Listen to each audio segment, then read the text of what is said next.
Thank you and welcome to the show this morning.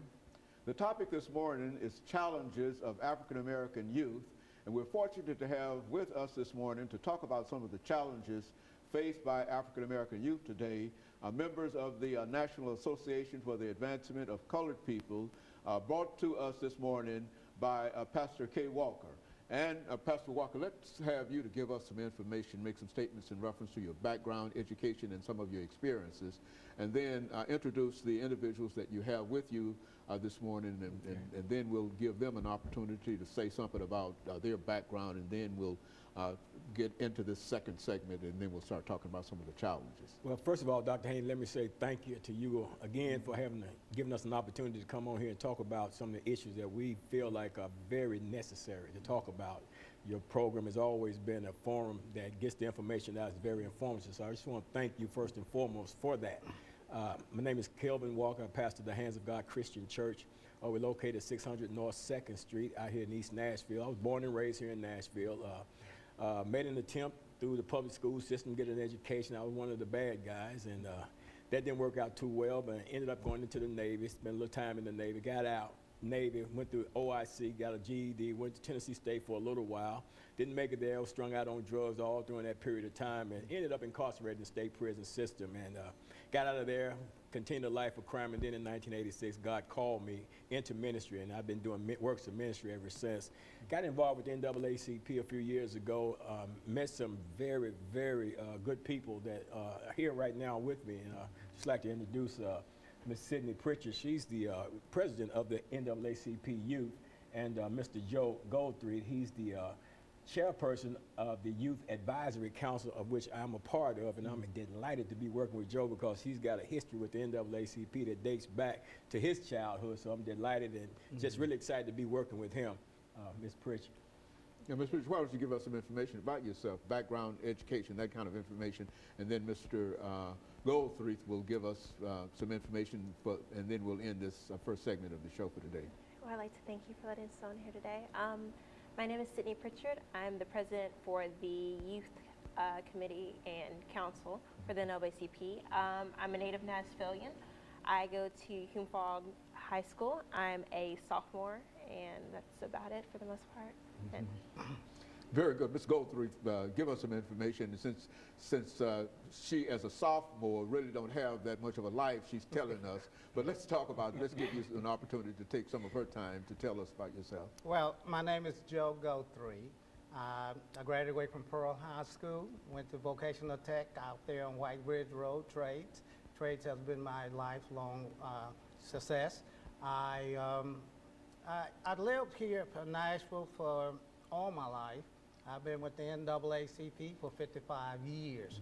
I was a junior NAACP person, and now I am chairperson to bring the youth back to be able to go out and do the things we used to do. Very good. And so, Pastor Walker, we're saying that the NAACP is still a very, very important organization. Oh, absolutely. Yeah, without a doubt. And what's really impressive to me about the NAACP is the youth part of the NAACP, because everybody knows that, you know, as members of the NAACP, we get older, and it's important that youth are trained up to carry on the work and the mission of the NAACP. And I'm impressed. I was hoping that Sydney would give us a little bit more information about herself, because I'm impressed with her level of intelligence and the knowledge that she do have in terms of leading and guiding this particular aspect of the youth, in terms of raising up the youth and learning the parliamentary procedures and the things that's necessary to guide the youth in the direction that it goes. Because, Dr. Haney, you know that most time when we hear about the youth, we always hear something negative, but there's a positive thing that goes on with our youth that we don't get a lot of media attention. That's why I want to thank you once again for allowing us to come on and to highlight some of the things that the youth are doing positive as we talk about the challenges that the African American youth are facing in the world today. Ms. Pritchard, why don't you reflect on some of the things that you're doing down at the National Association for the Advancement of Colored People, and let our audience know how important it is for people like yourself to become involved in the National Association for the Advancement of Color. What are some of the things that you're doing in order to bring that about?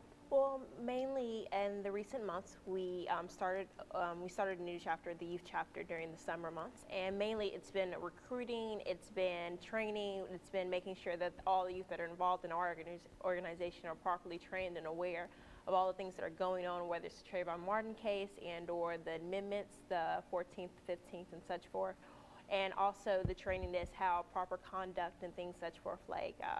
Recently, we had a forum over at the First Amendment Center with Mr. Sigenthaler and Mr. Guthrie and 2 other people. And it was a really interesting forum. It was mainly highlighting the youth, the original youth that had taken part in the civil rights movements. And so it's just making sure that the youth that are involved in our NAACP are aware of where we've come from and also where we're going. So. And so you're making great strides in terms of trying to make them familiar with the National Association for the Advancement of Colored People. And I would imagine, Mr. Goldthreath, since you've already indicated that we're running out of time for this segment, and Ms. Goldthreath, we'll pick up on this segment the next time. And we'll be back with our audience following this very, very short. The final segment of the show for today, we're talking to members of the National Association for the Advancement of Colored People, Pastor Walker, Ms. Pritchard, and Mr. Goldthreath.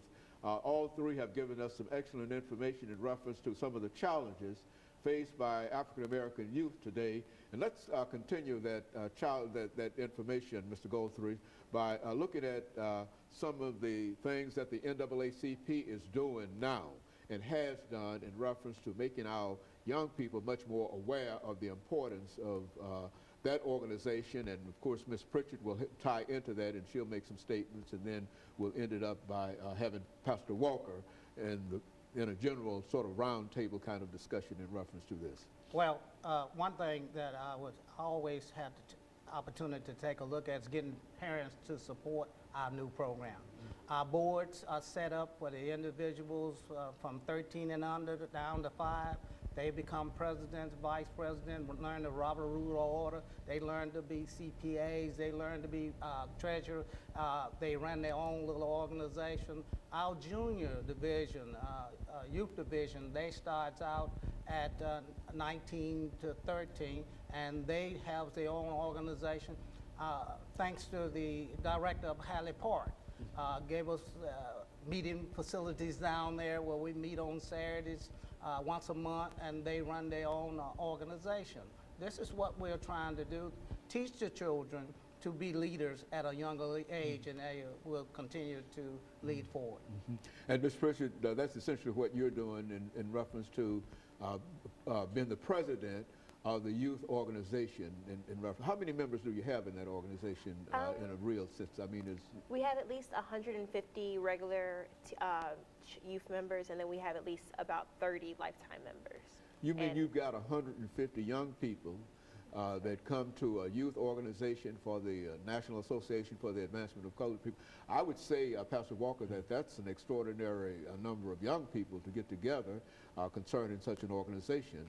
And evidently you're doing a great job, much more than people would give you credit for, because I really would not have thought that it would be that many individuals who would be involved in the youth activities. What about at some of the colleges and some of the universities? Are you able to reach out to those institutions as well? Yes and no.